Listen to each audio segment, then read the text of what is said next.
Bonjour à tous et bienvenue sur la chaîne Wrestling Club. On se retrouve aujourd'hui pour une toute nouvelle vidéo. C'est une toute nouvelle vidéo. On va parler de la Pro Wrestling Noah. On va parler de leur show The Infinity 2021. Alors c'est un show qui était quand même assez important pour la Noah. Ça se déroulait au Korakuen Hall. De toute façon, ça se déroulait le 21 mars.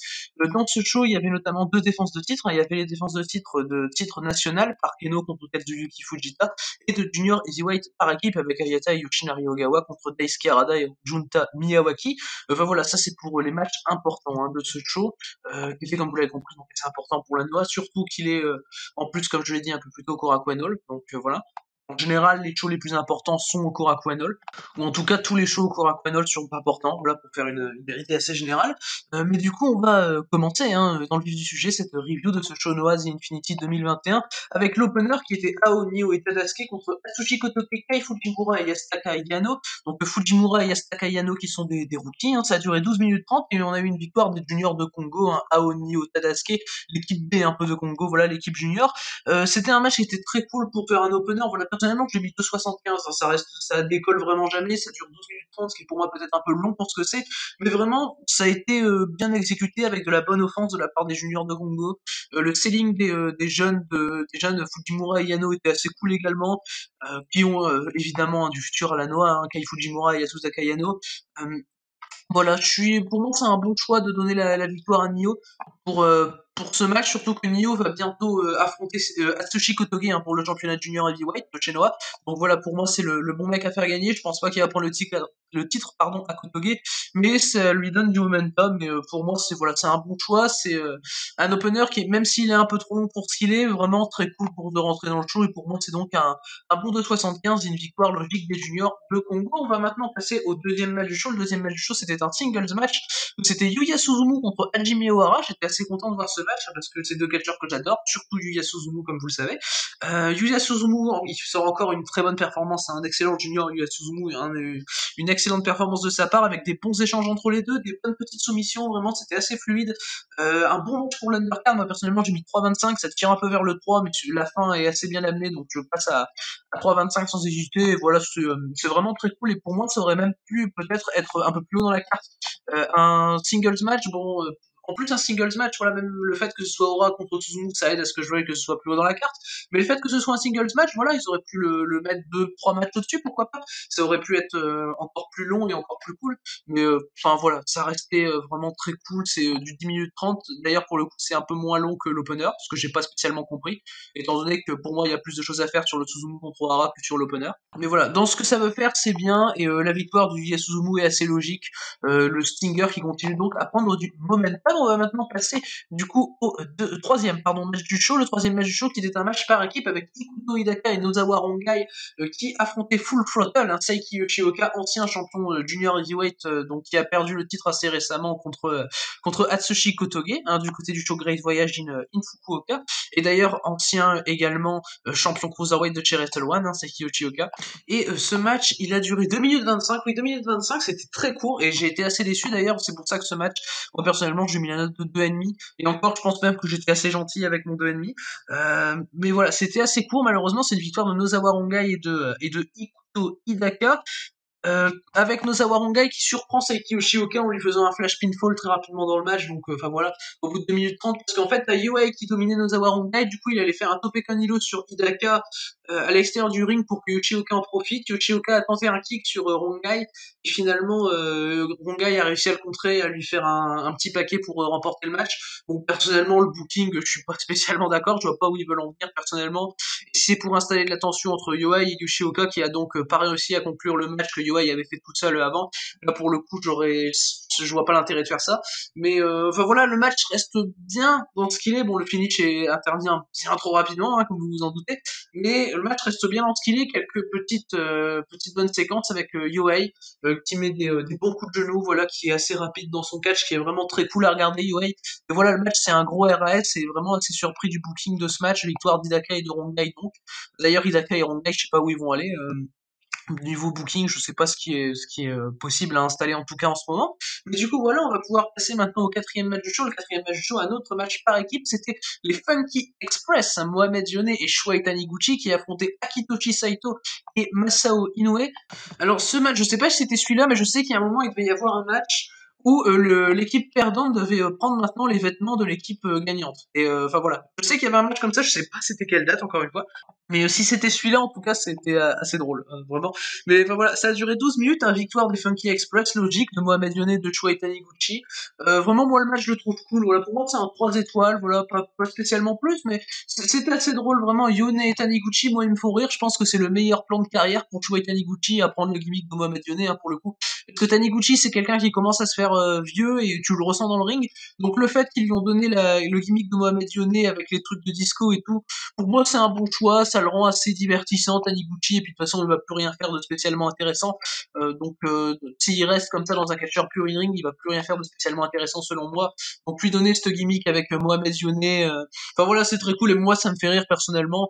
Et de toute façon, Taniguchi, en 2021, c'est pas fou dans le ring. Donc encore une fois, voilà, c'est une bonne idée selon moi.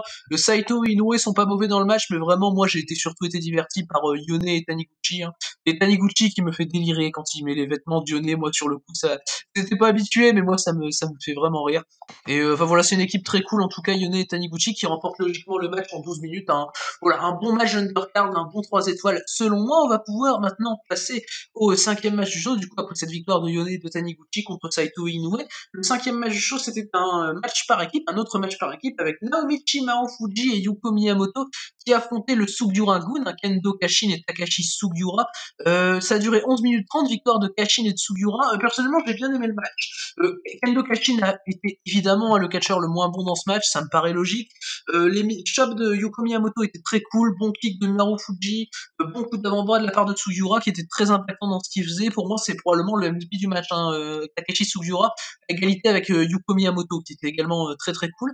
Il y a un moment pendant le match où tu as une non-compréhension entre Kashin et Sugiura, où Kashin va attaquer Sugiura sans le faire exprès, lui plaquer un truc de plastique sur le visage et le reculer, en pensant qu'il allait le faire à l'adversaire, mais finalement il s'est trompé. Là pour le coup ça m'a pas spécialement plu, mais c'est probablement la seule chose dans le match qui a pas marché avec moi en tout cas. Kendo Kashin m'a vraiment un peu saoulé, mais ça restait dans le ton vraiment bien fait. Et enfin voilà, Sugiura, Miyamoto, Marufuji sont super cool, donc ont évidemment élevé la qualité du match. Pour l'action était concentrée sur eux, donc voilà, c'était assez cool, et à 11 minutes 30 qui sont passés assez vite quand même pour moi. On va maintenant passer du coup au dernier match, hein, de l'undercard après ce match par équipe.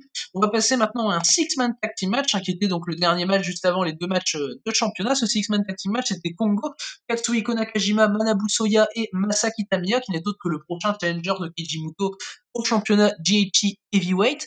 Ils affrontaient Kinya Okada, Samu Nishimura et Yoshiki Inamura. Alors c'est un match qui était assez long, hein, qui est évidemment le plus long match de l'undercard, donc ce qui me choque pas vu les noms. Ça a duré 16 minutes 14, victoire de Nakajima, de Soya et de Kitamiya. C'est Kitamiya qui remporte le match pour son équipe, ce que je trouve assez logique, dans le sens où c'est lui qui doit être buildé pour être dans le main event très prochainement contre Keiji Muto.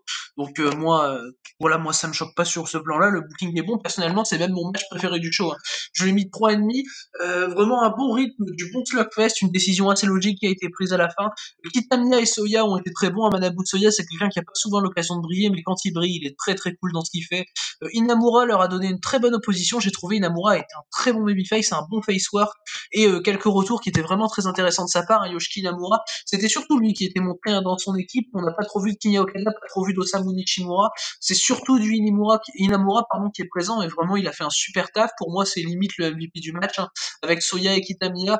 Même Nakajima était très cool, hein, mais voilà, franchement, c'était un très bon match, un très bon slugfest qui est pour le coup pas trop long, vraiment, qui m'a investi tout du long, et pour moi c'est un bon 3,5 sans hésiter, avec une bonne construction qui reste logique tout le long, un bon selling de la part des catcheurs. Enfin voilà, moi personnellement j'ai vraiment bien apprécié ce match, en tout cas un bon 3,5 qui je recommande, hein, qui est d'ailleurs le match que je recommande le plus du show honnêtement, même si bon, il a égalité avec un autre match, comme on va le voir même très rapidement. Mais du coup, voilà pour ce match, voilà pour ce dernier match de l'undercard. On va maintenant pouvoir passer aux deux matchs de championnat qui étaient présents lors de ce show, à commencer par le match de championnat GHC Junior Heavyweight Tag, qui était défendu donc par Ayata et Yoshinari Ogawa, donc deux tiers de Stinger, avec Yuya Suzumu dont on a parlé un peu plus tôt dans le show.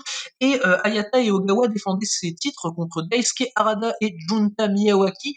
Alors personnellement, je lui ai mis 3,5 à ce match, hein, comme le précédent match, je lui ai mis 3,5, c'est mon deuxième match préféré du show, et mon préféré des deux matchs de championnat assez facilement d'ailleurs, on va voir juste après. Et le match, donc, il a duré 26 minutes 40, hein, donc oui, c'était assez long, et pour le coup, j'ai honnêtement pas vu le temps passer, hein, j'ai pas eu l'impression de regarder ce match pendant 26 minutes, clairement, c'est passé assez vite. C'est une conservation assez logique de Hayata et de Yoshinari Ogawa, avec Hayata qui bat Junta Miyawaki, donc pour conserver les titres, ce que j'ai trouvé assez logique. Vraiment, bah, comme je l'ai dit, j'ai pas vu le temps passer, vraiment, pour moi, je pensais que ça avait duré peut-être 20 minutes, voilà, 18-20 minutes. Miyawaki a été un très bon babyface dans ce match, vraiment, il a eu des bons retours, vraiment, c'est le mec est très jeune, et vraiment, tu sens qu'il est vraiment plein de talent, hein, Junta Miyawaki. Vraiment, il a été excellent dans ce match. Et je rappelle qu'il a que 23 ans, hein, Junta Miyawaki. Et franchement, pour moi, c'est probablement le MVP du match. C'est sur lui qu'a surtout été concentré le match. Daisuke Harada est pas trop apparu pour l'équipe, a laissé vraiment exprimer les talents à Junta Miyawaki. Et c'était vraiment un petit plaisir, vraiment. Même si Harada, bon, on sait que Daisuke Harada, il est fantastique, hein. Mais vraiment, moi, je trouve que ce match, vraiment, ça a donné un peu d'expérience à Junta Miyawaki, j'ai l'impression. Vraiment, ça, je suis content. Voilà, c'est son premier match de championnat, hein, Junta Miyawaki. Et vraiment, le booking pour moi a été vraiment très bien pour ce qu'il était, pour ce que devait représenter le match. Hayata a vraiment bien mis over Junta Miyawaki. Hayata a été très très bon. Même Ogawa a vraiment fait un bon work, mais enfin, c'est surtout du Hayata contre Miyawaki le match. Et Hayata a été vraiment fluide dans son catch. Il y a eu des bons échanges, un bon selling de la part d'Hayata. Enfin voilà, comme je l'ai dit, il a bien mis over Junta Miyawaki. Et clairement, pour un match de 26 minutes, c'est passé assez vite. Alors personnellement, il n'y a pas eu le facteur qui m'a fait vraiment kiffer le match, donc j'ai mis que 3,5. Enfin, que 3,5, ça reste quand même une bonne note. Mais enfin, voilà, ça reste vraiment un bon match. Et c'est avec le match juste avant, le match que je conseille du show, en tout cas, ça sans aucun souci. La conservation d'Ayata et d'Ogawa est assez logique, honnêtement. Ils viennent de gagner les titres, je crois, en février, donc bah voilà, le Junior Tag, il change tout le temps du côté de Chenoa, il y a un moment où il lui faudrait un peu de stabilité, et j'espère qu'avec ce règne de Hayata et de Gawa, cette stabilité va arriver, parce que quand même, quand Kotoge et Harada avec les titres, ils ont eu les titres entre octobre et novembre.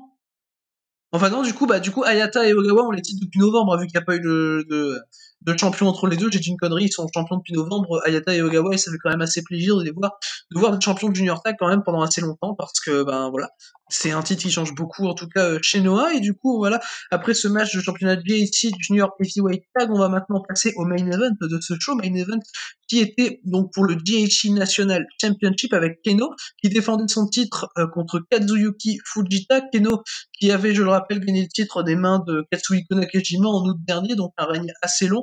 Et Keno contre Katsuyuki Fujita, c'était un match qui était vraiment présenté comme un choc des titans. Pour le coup, j'étais pas spécialement hype, j'avais le pressentiment que Katsuyuki Fujita allait battre Keno pour prendre le titre. Et mon pressentiment était bon, puisque Katsuyuki Fujita, un petit jeune de la Noah, 50 ans, est donc le nouveau champion de GHC national après un match de 19 minutes. Alors personnellement, je suis un peu rentré dans le match à un moment, vers le milieu du match, mais bon, ça restait pas ouf, ouf. Enfin, moi j'ai mis 2,25, c'est le match que j'ai le moins aimé du show, honnêtement. C'est le match que j'ai le moins bien noté du show. C'est vraiment... Le problème, c'est que dès le début du match, t'as un stare down entre Keno et Fujita, bon, qui est pas aussi long que celui entre Chiozaki et Fujita en mars 2020. Mais vraiment, la référence au stare down de Chiozaki Fujita, pour moi, c'est du storytelling, certes, mais je trouve vraiment ça absolument pas pertinent, parce que Keno n'est tout simplement pas Chiozaki, et je vois pas l'intérêt de reproduire ce stare down avec quelqu'un d'autre que Chiozaki et Fujita. Enfin, voilà, je vois pas spécialement l'intérêt, honnêtement. Euh, donc certes, comme je l'ai dit, c'est du storytelling, mais enfin moi, de toute façon, peu importe, là, je veux du storytelling, oui, mais du bon storytelling. Et s'il y a du storytelling, je vais pas dire oh c'est bien il y a du storytelling si le storytelling est à mes yeux pas pertinent. Et pour le coup, là, à mes yeux, il était vraiment pas pertinent. Voilà, j'ai l'impression que maintenant c'est le stare down, le grand stare down entre Chiozaki et Fujita de mars dernier va être fait avec tout le monde limite. Chaque fois que Fujita va avoir une défense de titre, il va faire son stare down. Enfin, c'est exécuté de manière assez random, et pour le coup, j'étais pas spécialement pour, honnêtement. Fujita, à un moment, en fait, vers la fin, t'as Keno qui demande des claques à Fujita. Vraiment, Keno, il s'en fout, il est badass. Il fait se prendre des claques par Fujita. Fujita, il lui met des grosses claques, hein. Vraiment, vraiment violente. Pour le coup, voilà, il y avait du bon slug hein, pendant le match, il y avait des bons kicks de la part de Keno, vraiment, c'est pour ça que j'arrive à 2,25, parce que pour moi, malgré que vraiment, bah, il y a eu des trucs qui étaient cool dans le match, mais malgré ça, vraiment, c'était assez chiant. Enfin voilà, Fujita, bon voilà, quoi, Fujita, il est pas ouf, hein. Mais vraiment, ces claques de Fujita, je les ai trouvées assez cool. Et en fait, t'as Keno qui demande des claques, mais ça l'amène juste à sa défaite parce que Fujita, à un moment, il le fout KO. Keno, il tombe au sol et du coup, Fujita, il lui fait une powerbomb et il lui fait. D'ailleurs, la fin est assez botchée, ce qui m'a pour le coup dérangé et m'a empêché de mettre le 2,5 et que j'ai voilà, c'est que la fin est assez botchée dans le sens où Fujita veut faire un punt kick, il le loupe, il le botche, du coup, il se fait rebondir dans les cordes, il refait un punt kick, il cette fois-ci touche bien, qui claque bien dans la gueule de Keno. Mais voilà, le finish assez botché, t'as Fujita qui manque son premier essai du punt kick, sa première tentative de punt kick. Donc bon, voilà, c'était assez botchy sur la fin. Mais voilà, j'ai pas, la décision est étrange hein, d'avoir fait amener Keno sur sa défaite parce que lui il voulait des claques de Fujita et que derrière Fujita a pu lâcher la domination. Donc, ça m'a un peu gêné pour le coup, mais le match en reste pas moins pas ouf. Vraiment, Keno a essayé de carrer comme il l'a pu avec des bons kicks. Et Fujita bouge pas trop, bon c'est pas Keiji Muto non plus, hein. Je préfère 100 fois voir un match de Kazuyuki Fujita qu'un match de Keno en 2021, hein. Ça c'est assez clair je pense, et je pense que c'est le cas pour tout le monde. Mais voilà, c'était très moyen, vraiment plus que moyen, et une fin de règne assez décevante hein, pour Keno, qui a finalement eu un règne pas si ouf que ça, Keno, parce que tout simplement il a affronté des vieux qui étaient pas spécialement. Voilà, le match contre Fujita pas ouf, le match contre Murakami pas ouf, voilà, le match contre Funaki les matchs contre Funaki et Sakuraba étaient bien cool pour le coup. Mais voilà, Keno a pas eu des défenses. Enfin voilà, bon, t'as eu le match contre Kaito Kiyomiya en novembre dernier qui était exceptionnel, mais bon, voilà, ça il affrontait Kaito Kiyomiya, il affrontait pas des vieux assez has-been, comme sa story depuis le début du mois le début de l'année pardon de 2021, qui est le fait que Keno affronte tous des has-been et veut essayer de tabasser des vieux. Mais enfin voilà, en tout cas, c'est pas un match que je conseille, ce Keno contre Fujita. Le Kazuyuki Fujita, qui est donc le nouveau champion de JH national et dont sa première défense est désormais connue. Sa première défense qui aura lieu le 29 avril contre quelqu'un qui l'a challengé. Hein. Juste après ce match, juste après cette célébration, donc t'as tout le Sugiura-gun qui arrive sur le ring pour célébrer avec Fujita son titre. Et à la fin, t'as quelqu'un qui reste avec Fujita, quelqu'un du Sugiura-gun qui reste avec Fujita, c'est tout simplement Takashi Sugiura. Ce que j'ai trouvé assez cool, vraiment, moi, Fujita contre Sugiura, ça peut être vraiment cool, ça va se dérouler, comme je l'ai dit, le 29 avril. Enfin voilà, t'as les deux qui se serrent la main, vraiment, tu sens qu'ils concluent leur match, et ça a été annoncé sur le Twitter de la Noah que ça aurait lieu le 29 avril. Mais voilà, vraiment, Sugiura peut être vraiment une bonne opposition pour Fujita. Et vraiment, je le prends un peu comme le fait que Sugiura, c'est le premier champion GHC national ever, hein, Sugiura. D'ailleurs, le titre qui a été mis en place en novembre 2019, et Sugiura a été le premier champion avant de le perdre contre Nakajima, puis ça a été Keno, puis maintenant Kazuyuki Fujita. Et voilà, moi c'est un match qui me hype, personnellement, c'est quand même pas courant d'avoir un match qui me hype avec Kazuki Fujita, mais Sugiura, je sais qu'il peut donner un bon match à n'importe qui, et j'espère en tout cas que ce sera mieux construit que contre Keno, et du coup voilà pour cette fin du show Noah The Infinity 2021, voilà, show qui dans l'ensemble était bien, mais sans plus, voilà, pour un show Korakuen, c'était assez moyen, mais ça restait un show qui était très cool, vraiment pas trop long, avec une undercard qui est passée assez vite, et deux matchs de championnat qui étaient, bon, qui était assez contradictoire, hein, les deux matchs de championnat, puisque t'as le junior heavyweight tag qui est très long et très cool, et le Keno Fujita qui est un match de durée moyenne, à 20 minutes, et qui est pas ouf. Donc voilà, c'est assez contradictoire, et vraiment le main event pour moi est pas bon, mais le reste du show est vraiment très cool, et moi si j'ai deux matchs à conseiller personnellement, parce que pour moi c'est deux matchs que je mets sur le même pied d'égalité, hein, personnellement, c'est le dernier match de l'Undercard, là, le Six-Man Kongo contre Inamura, Nishimura et Okada, et puis le match de championnat junior heavyweight tag, Hayata et Ogawa contre Harada et Miyawaki. Et du coup voilà pour cette review hein, de Noah Infinity 2021. Merci de l'avoir écouté, et du coup d'ici les prochaines vidéos, je vous dis à la prochaine.